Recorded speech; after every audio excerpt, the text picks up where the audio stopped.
Welcome to Practical Talk Time. I'm your host, Usha Kumar. Today our topic is bereavement support. I have a couple of guests who are here to help let us understand how we can get some support if we are undergoing some bereavement in the family or even in the office. I have here Cheryl Koeber, and she is a director in the Regional Hospice and Home Care in Danbury. And I have Renne, and she's a social worker and also a group facilitator in the same organization. They work right here in Danbury, helping the people in the Danbury area. So please join me in welcoming Sherry and Cheryl. Thank you. Sherry, welcome to the show. Cheryl, welcome to the show. Your organization is right here, and the basic thing it does is just hospice care, right? That is your fundamental work. Hospice and home care, yes. Hospice and home care, does that mean people stay there, or they just are out? They just come there, get help, and go away? Well, it's an interesting question. Most of our care is actually delivered in patients' homes. So I see. Yes, we provide medical care in the home, and that home could be their own home. It could be an assisted living facility. It could be a nursing home. Wherever they are living, that's where we provide the care. I see. However, in December, we have a wonderful, exciting opening of our hospice residence building, which will be revolutionize this entire area in the way that healthcare is delivered, because it will be an inpatient unit, a 12-bed unit, where we'll be able to house people in our own home at the end of life. So we offer home care now, and we'll offer inpatient residence. So you have staff that goes out to people's homes to help them? Nurses, social workers, physical therapists, occupational therapists, home health aides. And they help what kind of people? They help people who are in the end stages of their life. They have to be diagnosed with a life-limiting or a terminal illness. Generally, people on a hospice program have a prognosis of 6 months or less. So they have medical care that comes to their home? Absolutely. For medications and other medication, symptom treatments. management, also care, so help with bathing, showering, I see. Feeding, Okay. whatever is needed. And so how did your organization come to also creating a small part of it that helps with bereavement and that gives bereavement support? Well, I think we recognized, long ago that the loss doesn't stop at the moment of death, that the needs really lived on much longer, and that people oftentimes need help processing the grief in response to the death. As I said, on the last show, initially it was really targeted at children, although all of our patients and families on the hospice program receive 14 months of bereavement support. However, our Healing Heart Center, which was started 20 years ago, provides community bereavement support. So you do not have to be on hospice to avail yourself of the services that exist at our Healing Heart Center. Okay, that was another question I was going to ask. I'm glad you answered it yourself. That you don't have to be a hospice client or recipient in order to avail of this opportunity to get the help. No, most of the people that use our Healing Heart Center, in fact, have not had a family member die in hospice. Okay. So they're just people and there's no catchment area. They can be from anywhere in the state, as well as even sometimes people will drive from Massachusetts, from New York State. Really? Absolutely, because Okay, so there are a few places like it. Okay, so it's convenient for people in the Danbury area, but people from all over, if they want to drive up, can come and Absolutely. get help. This is important because in the last show we talked about suicide risk and prevention. And now we're going to talk about where that didn't work and something really happened, and now how to support the families and the individuals who now need consoling and support. So what do you do in that regard? I facilitate a bereavement group for survivors of suicide loss. We meet a couple times a month, and it's made up of family members who have lost loved ones to suicide, whether it be a child or a sibling or a spouse. And we all come together twice a month, and we just talk about what that means to us and how to cope day to day. And it is a day-to-day process, grief. Are older people kind of more ready to cope with it than the younger people? What is your experience? I think that's an interesting question. The makeup of our groups are typically parents, younger to middle age. That's not to say that, it's not available for older, elderly people. But I think people are becoming more and more comfortable seeking help, and realize that really the people who truly understand what you've been through are the people who have actually experienced it. Yeah, I suppose older folks like myself, those even older, already during the course of our lives, we come across so much and we already have dealt with it. Life experience. And we have experienced it, the life experiences. And the younger ones are the ones who are just taken by surprise or by shock. However, I think even if you've had a long loss history, there's something different about coping with the loss of someone who died by suicide that I think goes across the age span. It's very different. So that shocks everybody, no matter what the age. Absolutely. When somebody loses someone to suicide, what is their first thought? Why are they so affected? Why is that different from just losing somebody to something else? I think, the first response is just shock and numbness. You just can't get your head around it. It violates every assumption we hold about life and people wanting to live. So it's very much about that shock, and then that intense need to understand why and to reason. What were the reasons? Why wasn't life enough for them? Why wasn't I enough for them? Why couldn't I do more? So that is, one of the greatest needs for grieving family members. So some people who saw our previous show, they won't ask the question, why was I not able to help them? Because they would know how to help in some way. In terms of just dealing with such a loss, where someone died by suicide, and it's such a shock, how do you help that person to understand and say, okay, or come to terms with it?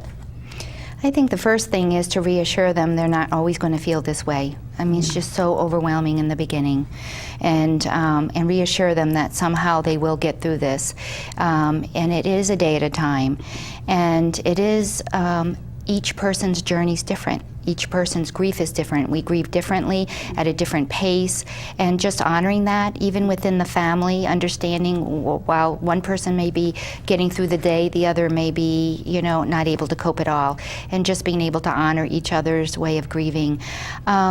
Taking care of yourself, even though you don't feel like it. Getting up in the morning, getting dressed when that's the last thing you may feel like doing. Eating right, drinking water, replenishing your body, because grief takes so much energy. Being patient with yourself and gentle, realizing that grief takes so much emotional energy. You're going to be exhausted, especially if you do return to work and you've put the game face on all day. When you get home at night, take care of yourself. You will be absolutely depleted, and don't be surprised by that. Won't feel like doing. That's the last thing on their mind. Exactly. Right? When you're grieving, you're not taking care of yourself. Well, they also might feel that they don't have the right to do that. They may feel guilty for engaging in life at all when they've just lost someone by this tragic method.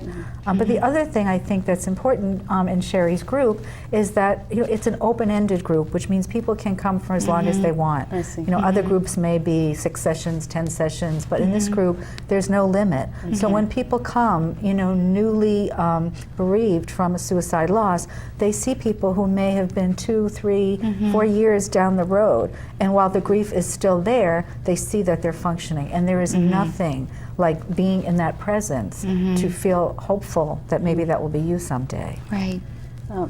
Sherry, in your experience as a group facilitator or as a social worker, have you come across any family that could be really helped with this kind of a counseling? I think the people in our group feel that way, that it has been a real lifeline. They've described the group as a lifeline. They felt like they were out there in the wilderness, so to speak, and all alone, no one really understanding. Sometimes people in your own family don't understand, what you're going through with this kind of bereavement. So I would say that people in the group have found it to be life-changing, to be in a group with other members who have lost families to suicide, that they really do understand, because I think one of the aspects of suicide grief is that you do feel isolated, whether it's because of the stigma, that it is stigmatized by others sometimes, but also we sometimes stigmatize ourselves, and feeling that isolation is, I think, intensifies as if it. Somehow that's really very wrong. Yes. And now it makes you also guilty, and the world stamping that other person as guilty is really sad, because that's the last thing people should be doing. I would like to ask about any religious interventions. Do you think such groups and such people can be helped by that or not? Absolutely. We would encourage that anywhere you have found support in the past. And if it's your faith, we would encourage you to reach out to your faith community to seek counseling, and because often that is one of the spiritual questions, that you have to grapple with. Yeah. And we would encourage that, yes. So Sherry, if you came across a family that was not religious per se, or they said, I don't follow any religion, how can that family or group be helped, just even by being spiritual without being affiliated with any religion? Well, again, it gets back to self-care too. Oftentimes people will take up yoga and meditation, and journaling is very big, a very big help, because anything that's going to help you externalize these feelings will be helpful. So journaling, music, dancing, meditation, yoga, exercise, being out in the beauty of the natural beauty, that all those would be helpful. And your groups, I'm sure, are a major help, because they can talk to others that are in a similar situation. Another thing that people often find very meaningful, and this is in a variety of different types of death, but certainly in suicide loss, is to memorialize that person, to honor that person, to start foundations, to start walks, to provide scholarships, to raise awareness, because it sort of brings the person, keeps them close and connected to the person in a very positive way. I think that is a very good suggestion, because this way all of the stigma and all the taboos that we are talking about go away, and you start celebrating all the good things that that person did, and really remember them for their role in their family or their friendship. And to bring meaning out of that tragedy. I mean, obviously this isn't something that can happen early on. You've got to heal. Your heart has to heal. But, we have family members who have gone on and have been very instrumental in the anti-bullying legislation that was passed in Connecticut. We have family members who have gone on the walks and raised, thousands and thousands of dollars for suicide prevention. So there are ways. That's a good thing, because these families also can start doing something positive from their tragedy.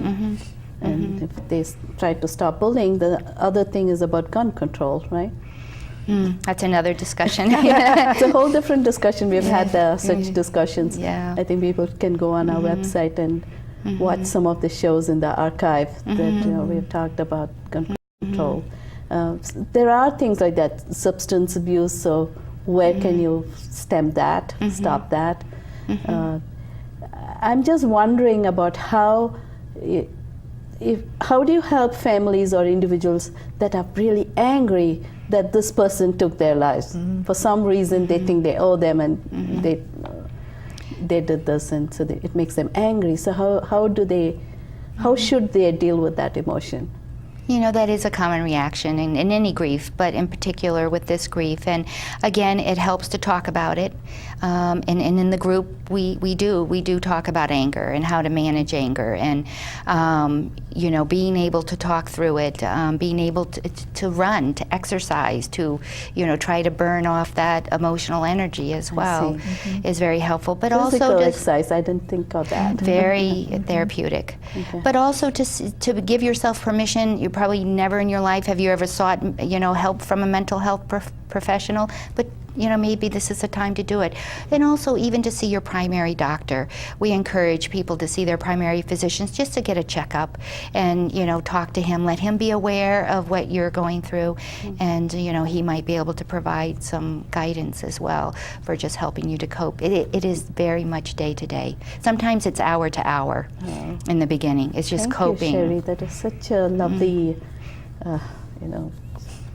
string of suggestions to cope with such a situation. I'm really in awe of you, what you do, because it must be a very difficult thing to be dealing with this day in and day out. For others, it's just like, oh, we think about something like this when something happens in your family or among friends or even in the world with celebrities. But then for you to deal with such families on a daily, weekly basis, how do you do that? It's a privilege, it really is. And anytime you're in a setting and in community where people are opening their hearts to one another, everybody heals a little bit. Everybody, it takes something away from that. But no, we consider it such a privilege to come alongside these families and try to be a support to them. Before we end, I wanted to make sure American Foundation for Suicide Prevention, AFSP.org, is a huge resource for family members as well, and I wanted to be sure to mention that. So they can go to their website and read up. They have. Are there articles? There are articles, there are interviews, videos? And there are book recommendations, which we encourage as well to read up on the subject, hear about other people's journeys. That's also helpful. And then in November, every year, they have the International Day for Survivors of Suicide Loss, and that's November 22nd, and we host it at Healing Hearts. And what do you do then?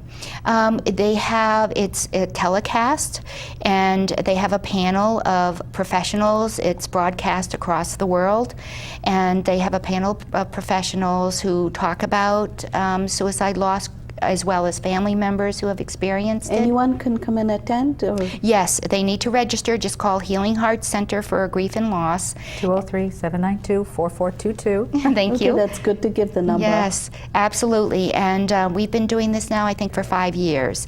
And it's been very helpful. We have quite a turnout typically. I think actually this support group grew out of one of these. It grew out of it. You're right. One of these days of healing.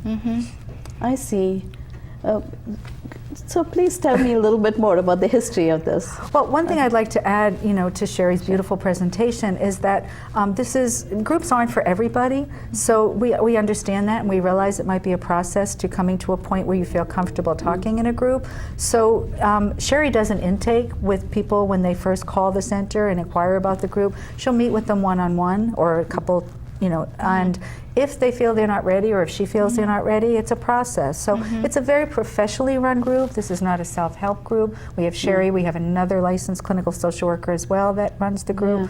Because as much as talking to a group might be therapeutic, I know a lot of people, if they live in the area, they don't want others to know, and they don't want to be meeting other people, and they don't want to show their frailty at that time. They just want to seem all stoic and strong. So sometimes they avoid the groups. And those are the people who really would need the help. And I think it's good that they can go online these days and really get the help that they want to get.